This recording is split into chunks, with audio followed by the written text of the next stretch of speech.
O Berkeley Software Distribution, mais conhecido como BSD, é um sistema operacional Unix desenvolvido pela Universidade de Berkeley, na Califórnia, durante os anos 70 e 80. Ele não é um único sistema operacional, mas uma larga família derivada do original. Nenhuma pessoa ou corporação é dona do BSD. Os kernels do BSD são desenvolvidos e mantidos seguindo um modelo de desenvolvimento do open source. Cada projeto mantém uma árvore de código-fonte publicamente acessível sob o sistema de versões concorrentes, que contém todos os arquivos-fontes do projeto, incluindo documentação e outros arquivos acidentais.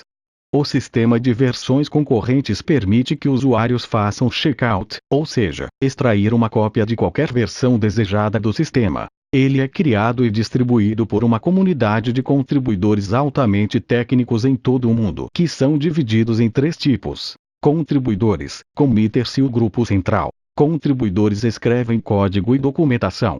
Eles não têm permissão de adicionar código diretamente na árvore de código-fonte. Para que seu código seja incluso no sistema, é necessário que seja revisado e aprovado por um desenvolvedor registrado, os quais são conhecidos como committers. Committers são desenvolvedores com acesso de escrita na árvore do código-fonte. Para se tornar um committer, o indivíduo deve mostrar habilidade na área em que ele é ativo. No geral, desenvolvedores experientes podem fazer modificações que são obviamente corretas e sem precisar de consenso. Todos os desenvolvedores recebem mensagens de correio eletrônico sobre cada alteração individual, portanto é impossível fazer alguma modificação secretamente. O FreeBSD e o NetBSD cada qual tem um grupo central que gerencia o projeto. Tais grupos centrais foram criados no decorrer dos projetos e seu papel não é sempre bem definido. As regras para o grupo central variam de um projeto para o outro, mas no geral eles têm mais voz na hora de dizer as direções que o projeto deve seguir, do que outros membros fora do grupo. A constituição total do sistema operacional inclui o kernel BSD, que cuida do agendamento de processos, gerenciamento de memória, multiprocessamento simétrico, dispositivos de controle, etc. Ao contrário do kernel do Linux, existem vários kernels distintos de sistemas BSD com diferentes características e recursos. A API base do sistema é a biblioteca C do BSD. É baseada em código proveniente de Berkeley, e não do projeto GNU. Programas utilitários como shells, utilitários de manuseio de arquivos, compiladores e linkadores. Alguns desses programas são derivados do projeto GNU, outros não. O sistema X vem do ovo, que provê uma interface gráfica. O sistema X vem do ovo usado na maioria das versões do BSD é mantido pelo projeto Xorg. Muitos outros programas e utilitários. Cada projeto BSD mantém sua própria árvore de código-fonte e seu próprio kernel. Na prática, as divergências entre o código a nível de usuário parece ser ainda menor entre os projetos BSD do que entre os vários Linux. É difícil categorizar os objetivos de cada projeto. As diferenças são bastante subjetivas.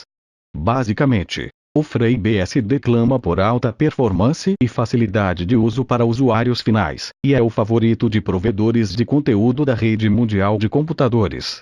Ele pode ser usado em um grande número de plataformas, incluindo sistemas baseados em i386, em processadores AMD64, bit, em UltraSPARC, em processadores com PAC Alpha e em torno da especificação NEC PC 98.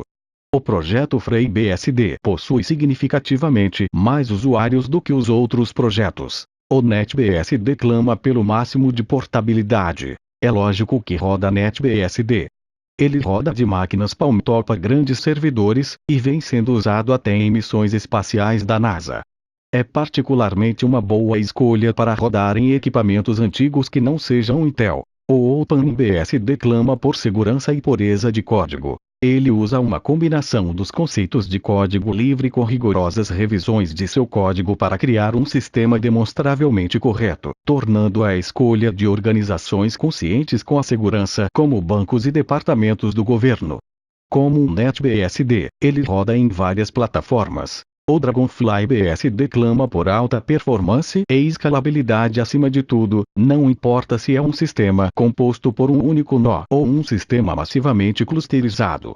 Ele tem muitos objetivos técnicos de longo prazo, mas o seu foco concentra-se em prover uma infraestrutura de SMP, ou seja, multiprocessamento simétrico, que seja fácil de entender, manter e desenvolver. Existem ainda dois sistemas operacionais BSD Unix adicionais, que não são de código livre, o BSD-OS e o Mac OS X da Apple. O BSD-OS era o mais velho dos derivados do 4.4 BSD. Ele não era de código livre, embora as licenças de seu código-fonte estivessem disponíveis por um preço relativamente baixo. Ele assemelhava-se ao FreeBSD de diversas formas. 2 anos depois da aquisição da BSD pela Wind River Systems, o BSD-OS falhou em sobreviver como um produto independente. O suporte e o código-fonte podem ainda estar disponíveis pela Wind River, mas os novos desenvolvimentos estão todos focados no sistema operacional embarcado Vsworks. O Mac OS X é a mais recente versão do sistema operacional da linha Macintosh da Apple Computers. O Core BSD deste sistema operacional, o Darwin, está disponível como um sistema operacional completamente funcional para computadores x86 e PPC. Contudo, o sistema gráfico Aqua Quartz e muitos outros aspectos proprietários do Mac OS X continuam como código fechado. Vários desenvolvedores do Darwin também são desenvolvedores do FreeBSD e vice-versa. Os três principais BSDs, há algum tempo, tinham grandes rivalidades entre si. Mas com o passar do tempo, os grupos, que, obviamente, ainda mantêm suas diferenças, estão enxergando uma convergência interessante, já que eles ainda continuam usando os códigos um do outro. É fato de o NetBSD, o OpenBSD e o FreeBSD nunca irão se fundir em um único sistema operacional, e nem isso é desejável, por aspectos até mesmo de segurança. Entretanto, líderes dentro dos respectivos times de desenvolvimento têm expressado um desejo cada vez maior de cooperação.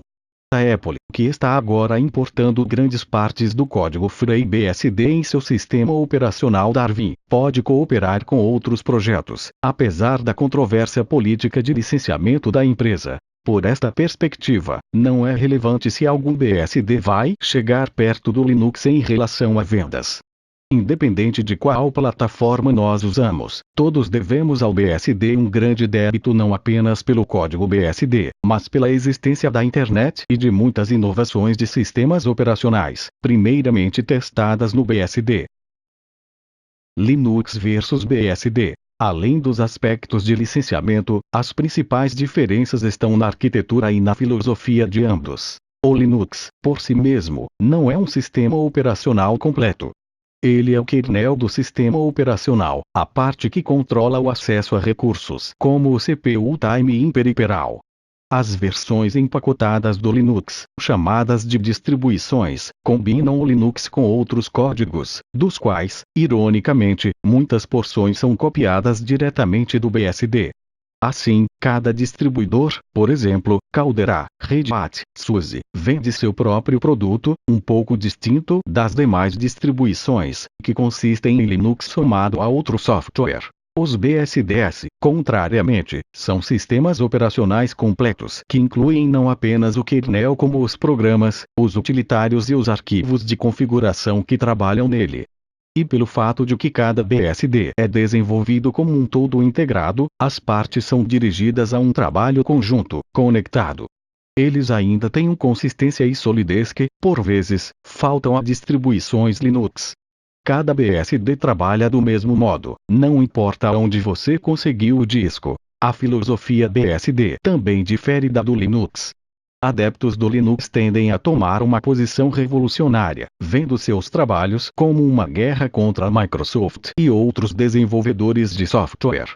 Os BSDs, em geral, aceitam coexistir com softwares comerciais, tendo, inclusive, satisfação na permissão do uso comercial de suas criações. Os BSDs sempre estiveram focados na excelência técnica, ao invés de um ganho político e econômico. Mudanças no código tendem a ser cuidadosamente consideradas, refinadas e apresentadas em conferências técnicas, antes de se tornarem parte de lançamentos precipitados. Por isso, administradores que precisam manter seus sistemas rodando 24 horas por dia e 7 dias por semana geralmente preferem algum BSD.